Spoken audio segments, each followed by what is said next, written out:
So one side down, one to go.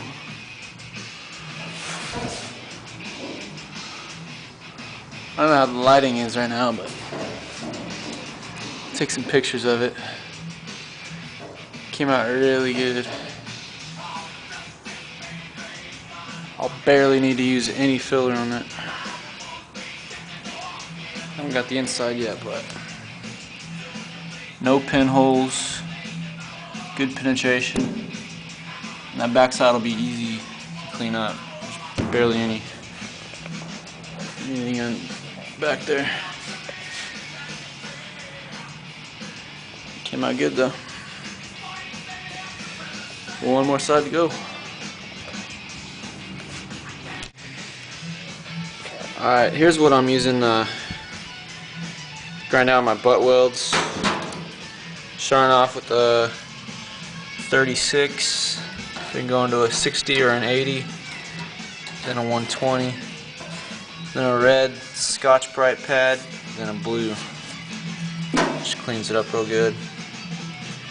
I only use this 36 on welds that I got too high. The rest of it I was pretty much using the 60 or the 80.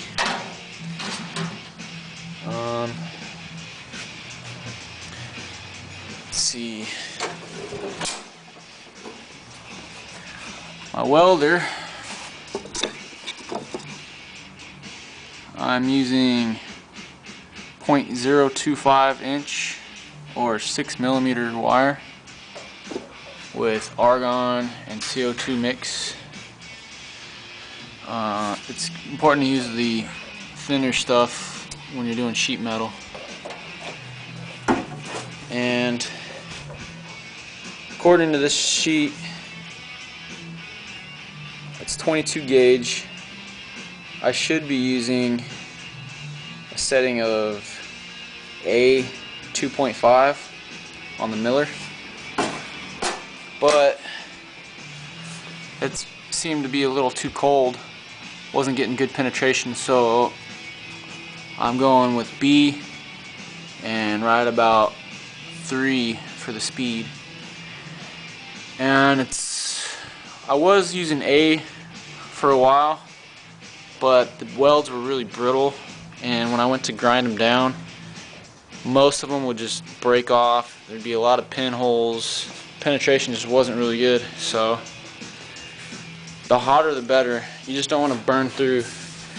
Get it as hot as you can without burning through, and you should be good. You should get good penetration like I got right there.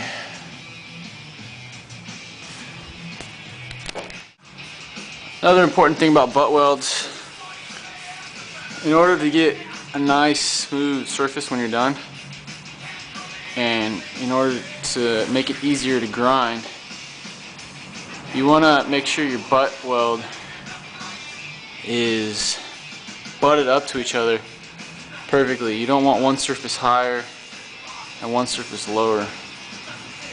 I don't know if you can see up in here. It's kind of hard to see. Feels like this surface was a little higher than this surface, and then when I went to finish the weld, finish grinding it, you can't get it all the way smooth. There's like little valleys and stuff that you can never get out. So take your time when you're stitching it together to make sure both surfaces are flush with each other.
got the side nice and ground down. Came out pretty smooth. A little bit of epoxy sealer and primer. Should be good to go. Still got to grind down all my spot welds and touch up the inside. A little bit of body filler.